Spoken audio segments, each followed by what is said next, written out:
اپنے دل میں یاد کرتا میں بھی اسے اپنے دل میں یاد کرتا ہوں. جب میرا بندہ کسی محفل میں میرا ذکر کرتا ہے میں اس سے کہیں بہتر محفل میں اس کا ذکر کرتا ہوں. اللہ کی محفل تو ملائکہ اعلیٰ کی ہے، ملائکہ مقربین کی ہے. بہرحال اللہ کو تم اپنے دل میں مستحضر رکھو، اللہ تعالیٰ تمہیں بھی یاد رکھے گا. دوبارہ فرمایا احفظ اللہ تجدہ امامک تجاہک، اللہ کو یاد رکھو تو اپنے سامنے موجود پاؤ گے. جب چاہو دعا کرو تو احفظ اللہ تجدہ امامک یا تجاہک، اپنے سامنے موجود پاؤ گے. اذا سألت فاسأل اللہ، اب آ گیا وہ مرکزی مضمون. دیکھو جب مانگو اللہ سے مانگو، غیر اللہ کے سامنے ہاتھ دراز کرو ہی مت. ایک حدیث میں آتا یعنی حرام نہیں ہے، دنیاوی قواعد اصول قوانین کے تحت کسی سے مدد چاہنا، کوئی سوال کرنا حرام نہیں ہے. آپ سوال کریں، مدد لیں، اسی پر دنیا قائم ہے، ایک دوسرے کے ساتھ تعاون کے ساتھ. لیکن اونچا مقام کیا ہے؟ کسی سے سوال مت کرو سوائے اللہ. یہاں تک کہ جوتے باندھنے کا تسمہ تمہیں درکار ہے تو بھی کسی سے مت مانگو، اللہ سے مانگو. کیا پتہ اللہ کس کے دل میں ڈال دے اور وہ آ کے تمہیں تسمہ پیش کر دے. ہوتا ہے ایسا، بس اوقات ہوتا ہے. جو اللہ کے ساتھ لو لگا کر رکھنے والے ہیں ان کے تو ایسے واقعات ہوتے ہیں کہ دل میں ایک بات آئی اور اس کے بعد وہی بات جو ہے وہ کوئی شخص آ گیا اور اس نے وہ بات پوری کر دی. کیونکہ لوگوں کے دل جو ہے وہ تو اللہ کے دو انگلیوں کے مابین جو چاہتا پھیر دیتا ہے. کیا پتہ اللہ کسی فرشتے کو انسانی شکل میں بھیج دے. آتا ہے فرشتہ، آتا ہے انسانی شکل میں، آتا ہے آپ کی تکلیف کو رفع کر دے، آپ کی ضرورت کو پورا کر دے. اسی سے مانگو، کسی اور سے مانگو. یہ ہے توحید کا لب لباب. یوں سمجھیے اسلام کی جڑ کیا ہے؟ ایمان. اسلام کا جو خارجی نظام عمل ہے، انفرادی اعمال ہو اجتماعی ہو، ان سب کی روح رواں کیا ہے؟ ایمان. ٹھیک، ایک بات ہو گئی. ایمان کا خلاصہ لب لباب کیا ہے؟ ایمان باللہ. ویسے ایمان بالآخرہ بھی ہے، ایمان بالملائکہ ہے، ایمان بالانبیاء ہے، ایمان بالرسل ہے، ایمان بالکتب ہے، ایمان بالقلب ہے. لیکن اصل ایمان، اسی لیے ایمان مجمل میں آپ کو معلوم ہے کسی اور چیز کا ذکر نہیں. آمنت باللہ کما ہوا باسمائہ وصفاتہ وقبلت جمیع احکامہ اقرار باللسان وتصدیق بالقلب. یہ ایمان مجمل ہے. اجمالی طور پر ایمان اس کا نام ہے. ہاں مفصل تفصیلی طور پر آمنت باللہ وملائکتہ وکتبہ ورسلہ والیوم الآخر والقدر خیرہ وشرہ من اللہ تعالی. تو اسلام کی جڑ ایمان، اور اسلام کا سارا جو نظام عمل ہے، چاہے انفرادی اعمال ہو چاہے اجتماعی، ان سب کی روح رواں ایمان. اور ایمان کا خلاصہ ایمان باللہ. اور ایمان باللہ کا اصل حاصل وہ ہے جو اس حدیث میں آ رہا. اس کے دو ہیں تقاضے. عبادت صرف اسی کی، استعانت صرف اسی سے.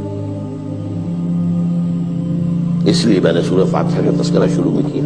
یہ عبادت کا جوہر ہے، عبادت کا جو ہے یہ ایمان کا حاصل. عبادت صرف اس کی ہے اور استعانت صرف اس سے. استعانت ہی میں سوال بھی آ گیا، یہ بھی مدد ہے. آپ کسی سے کچھ مدد مالی چاہ رہے ہیں یا کوئی اور مدد چاہتے ہیں، کسی کام میں مدد چاہتے ہیں، جیسے میں نے کہا تھا کہ سفارش کرانا چاہتے ہیں، بھی مدد ہے. وَإِذَا اسْتَعَنْتَ فَاسْتَعِنْ بِاللَّهِ. اور جب مدد مانگو صرف اللہ سے مانگو. اور وہ سارے الفاظ یاد کر لیجیے: استدعاء، استعانت، استغاثہ. یہ جو غوث اعظم سے استغاثہ کیا جاتا ہے یہ تو شرک ہے.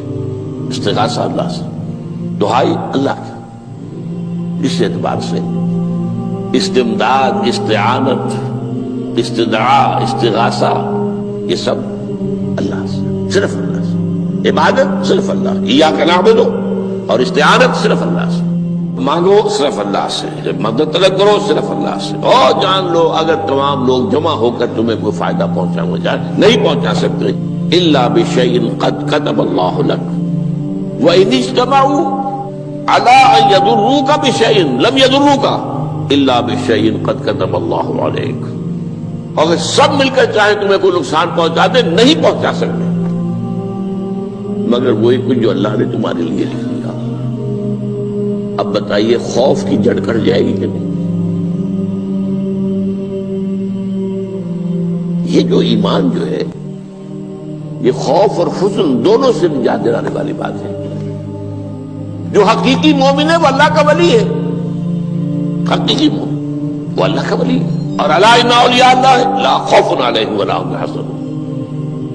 یہ اولیاء اللہ کو علیحدہ مخلوق نہیں ہے، کوئی ان کے سر پہ سینگ نہیں ہوتے، انسان ہی ہوتے ہیں، لیکن حقیقی معنی میں مومن ان اعتبارات سے جو آج ہم پڑھ رہے ہیں ایمان اس درجے کا پہنچ گیا تو اللہ کا ولی ہے۔ ان لوگوں کے خوف کس بات کا ہوگا؟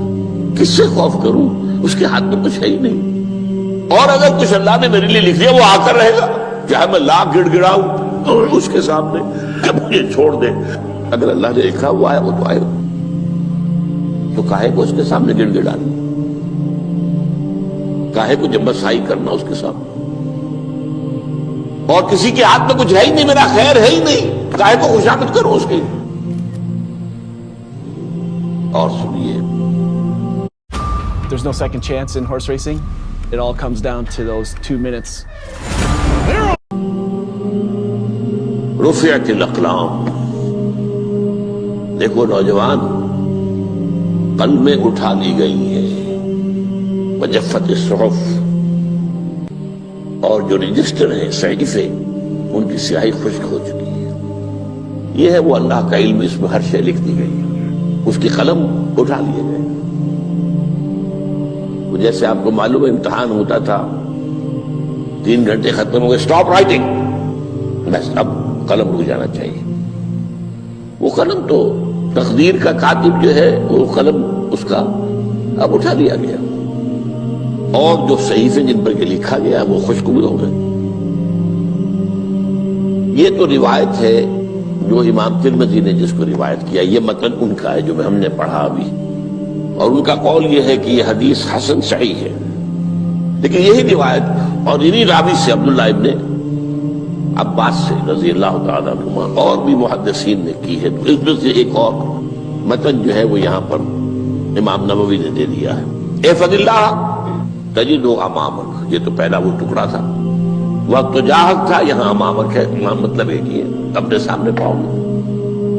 اللہ کی حفاظت کرو، اللہ کو دل میں، اللہ کی یاد کو محفوظ رکھو، گویا کہ اللہ کو مستحضر رکھو۔ ذکر اللہ کے معنی کیا ہے؟ استحضار اللہ فی القلب، یہ ذکر اللہ ہے۔ جنہیں ہم ذکر سمجھ بیٹھے ہیں وہ ذکر کے ذریعے ہے۔ اقیم الصلاۃ لذکری، نماز قائم کرو میری یاد کے لیے، نماز ذریعہ ہے یاد کا۔ یہ علیحدہ بات ہے کہ آپ نے 17 رکعتیں بھی پڑھ لی ہو عشاء کی اور یاد آپ کو آئی ہی نہیں کوئی، آپ تو ایک میکینیکل انداز میں جو ہے وہ اٹھک بیٹھک کر رہے ہیں اور آپ کی زبان سے کچھ بھی نکل رہا ہے، تو اس کا آپ کے شعور سے، دل کی گہرائی سے کوئی رابطہ ہے ہی نہیں، وہ ذکر تو نہیں ہوا۔ ہاں نماز فرض تھی وہ ادا ہو گئی، آپ کی فرض ادا ہو گئی۔ تو جنہیں ہم نے ذکر سمجھا وہ ذرائع ذکر ہے، اللہ اللہ سبحان اللہ زبان سے، یہ تاکہ اس کے نتیجے میں وہ ذکر حاصل ہو جائے۔ استحضار اللہ فی القلب، ذکر کے معنی ہے استحضار اللہ فی القلب۔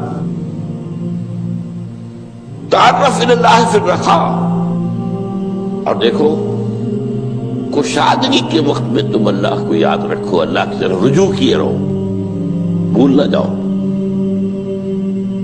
وہ نہ ہو جو کبھی کہا تھا، بہادر شاہ ظفر کے اشعار میں سے بہت زور کا شعر ہے، ظفر آدمی اس کو نہ جانیے چاہے کتنا ہی ہو فام و زکا، جسے عیش میں یاد خدا نہ رہی، جسے تیش میں خوف خدا نہ رہا۔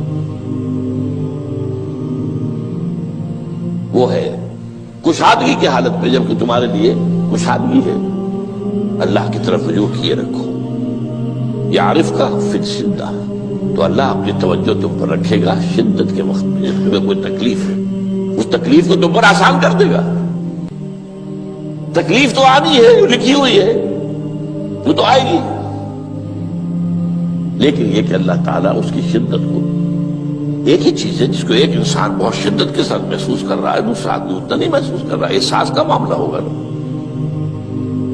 وہ تو اصل میں اگر انسان کی نرز کٹی ہوئی ہے تو احساس ہوگا ہی نہیں، سرے سے نہیں ہوگا۔ تو اس اعتبار سے اللہ تعالیٰ تمہارے لیے اس شدت کی کمی کر دے گا۔ وَاعْلَمْ أَنَّمَا أَخْطَأَكَ لَمْ يَكُنْ لِيُصِيبَكَ، اور جان لو جو چیز تم سے چھوٹ گئی ہے، رہ گئی ہے، وہ ہرگز تمہیں ملنے والی نہیں تھی۔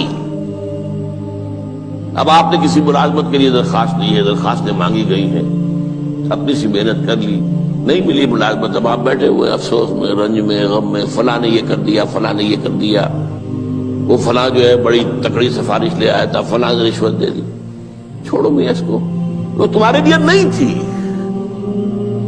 کاہے کو اپنے ذہن کے اندر یہ کھچڑی پکا رہے ہو بیٹھے ہوئے؟ خواہ آپ شاید سوء ظن میں بھی مبتلا ہو رہے ہو، کسی نے نہ رشوت دی اور آپ سمجھتے ہو کہ رشوت دی ہے اس نے۔ یہ ساری چیزیں جو ساری سیئات، ان کی جھٹپٹ ہے۔ وَاعْلَمْ أَنَّمَا أَخْطَأَكَ لَمْ يَكُنْ لِيُصِيبَكَ وَمَا أَصَابَكَ، اور جو چیز تم پر آ گئی، لَمْ يَكُنْ لِيُخْطِئَكَ، ہو ہی نہیں سکتا تھا کہ وہ تم پر نہ۔ یہ کر لیتا تو ہو جاتا، شاید یہ کر لیتا، میں نے ٹیکا پہلے لگوا دیا ہوتا تو یہ بات نہ ہوتی۔ بھائی وہ جو ہونا تھا وہ ہونا تھا۔ اب یہ وہ چیز ہے جس سے انسان میں کیفیت پیدا ہوتی، تسلیم و رضا۔ ہم بھی تسلیم کی خو ڈالیں گے، بے نیازی تیری عادت ہی صحیح، اے اللہ جو تو نے چاہا مجھے قبول ہے۔ اسی لیے میں نے آپ کو آیتیں سنائی سورۃ تغابن کی، ما اصاب من مصیبت الا باذن اللہ، کوئی مصیبت نہیں آتی مگر اللہ کے اذن سے۔ وَمَن یؤمن باللہ یہد قلبہ، جو اللہ پر ایمان رکھتا ہو اللہ اس کے دل کو ہدایت دے دیتا ہے۔ ہدایت کس بات کی؟ تسلیم و رضا۔ دوستاں سلامت کے تو خنجر آزمائی، نہ شبد نصیب دشمن کے شبد ہلاکے تیغت۔ اے اللہ تیری طرف سے ہے، مجھے قبول ہے، اور بظاہر مجھے تکلیف ہو رہی ہے لیکن یقیناً اس میں میرا کوئی خیر ہے۔ بیدک الخیر، تیرے ہاتھ میں تو خیر ہی خیر ہے، جو بھی تیری طرف سے آئے۔ سر تسلیم خم ہے جو مزاج یاد میں، اور یہ مضمون جو ہے زیادہ بڑے پیمانے پر سورہ حدید میں آیا ہے۔ ما اصاب من مصیبت فی الارض ولا فی انفسکم الا فی کتاب من قبل ان نبرأها، کوئی مصیبت نہیں آتی نہ تمہاری جانوں میں نہ زمین میں، زمین میں زلزلہ آ جانا، سیلاب آ جانا، کچھ اور زمین کا دھنس جانا، یا یہ ہے کہ تمہاری جانوں میں کوئی بخار ہو گیا، کوئی اور تکلیف ہو گئی، اچانک معلوم ہوا کہ انسان جو کینسر ہے، اور کینسر بھی اب 3rd سٹیج کو پہنچ چکا ہے، لیکن جو بھی آیا ہے وہ اللہ کے علم کی کتاب میں پہلے سے لکھا ہوا ہے۔ فی کتاب من قبل ان نبرأها، یہ کتاب میں درج ہے اس سے پہلے کہ ہم اسے ظاہر کریں۔ اس کا نتیجہ کیا نکلنا چاہیے؟ لیکن لا تأسوا علی ما فاتکم ولا تفرحوا بما آتاکم، افسوس نہ کیا کرو جو تم سے جاتا رہے، چھوٹ جائے، کوئی عزیز فوت ہو گیا، کوئی موقع ہاتھ سے نکل گیا، ارے بھائی میں چوک گیا، بڑا موقع تھا، اب اس پر افسوس کر رہے ہیں۔ نہیں، جو چیز لیکن لا تأسوا علی ما فاتک ولا تفرحوا بما آتاک، جو اللہ تمہیں دے دے اس پر اتراؤ مت۔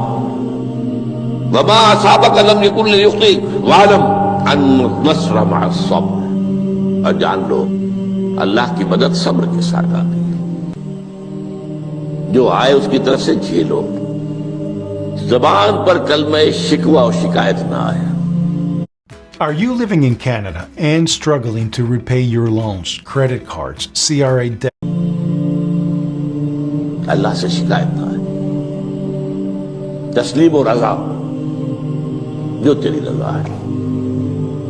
تیری صحت ہمیں منظور ہے لیکن اس کو، مولانا محمد علی جوہر ایک مرتبہ جیل میں گئے، ایک بیٹی بیمار ہوئی، فوت ہو گئی، اس کے بعد دوسری مرتبہ پھر جیل میں گئے، دوسری بیٹی کو وہی بیماری ہوئی، جیل میں اطلاع ملی کہ بیٹی کو یہ بیماری ہو گئی ہے، تو خط لکھا ہے اشعار کی شکل میں، کا آخری شعر یہ ہے: تیری صحت ہمیں منظور ہے لیکن اس کو نہیں منظور تو پھر ہم کو بھی منظور، ہم تو چاہتے ہیں میں بیٹی کے تجھے شفا ہو جائے، اسے منظور نہیں تو پھر ہمیں بھی بتا۔ وَعْلَمْ أَنَّ النَّصْرَ مَعَ الصَّبْرِ وَأَنَّ الْفَرَجَ مَعَ الْكَرْبِ، فرج، فراخی، کھل جانا کسی چیز کا، یہ ہے کرب کے ساتھ، تکلیف کے ساتھ، تکلیف ہوتی ہے ساتھ۔ اللہ نے قانون بنایا ہے دنیا کا۔ اب آپ اندازہ کیجئے بچے کی ولادت میں ماں کو کتنی تکلیف اٹھانی پڑتی ہے۔ آج کل تو فیشن ہو گیا ہے، سیدھے سیدھے جاؤ، آپریشن کراؤ، تکلیف سے بچ جاؤ، لیکن یہ ہے کہ یہ بھی آپ کے علم میں ہوگا، وہ ساری تکلیف جیسے ہی بچے کو لا کر ماں کے برابر لٹایا ہے، ساری تکلیف ختم، پھر جو راحت اس سے میسر آتی ہے۔ ان الفرج مع الکرب وان مع العسر یسرا، اسی لیے میں نے وہ آیتیں بھی پڑھی تھی، ان مع العسر یسرا، ان مع العسر یسرا۔ اس دنیا میں یہ اللہ نے نظام بنایا ہے، سختیاں جھیلنی ہی ہوں گی۔ لقد خلقنا الانسان فی کبد، ہم نے انسان کو پیدا کیا مشقت کے اندر، مشقت تو کرنی پڑے گی، کسی کی جسمانی مشقت زیادہ، کسی کی ذہنی مشقت زیادہ، مشقت سے چارہ کسی کو نہیں۔ تو یہ ہے ان مع العسر یسرا، ان مع العسر یسرا۔ بارک اللہ لی ولکم فی القرآن العظیم ونفعنی وإیاکم بالآیات والذکر الحکیم۔ جدوں کا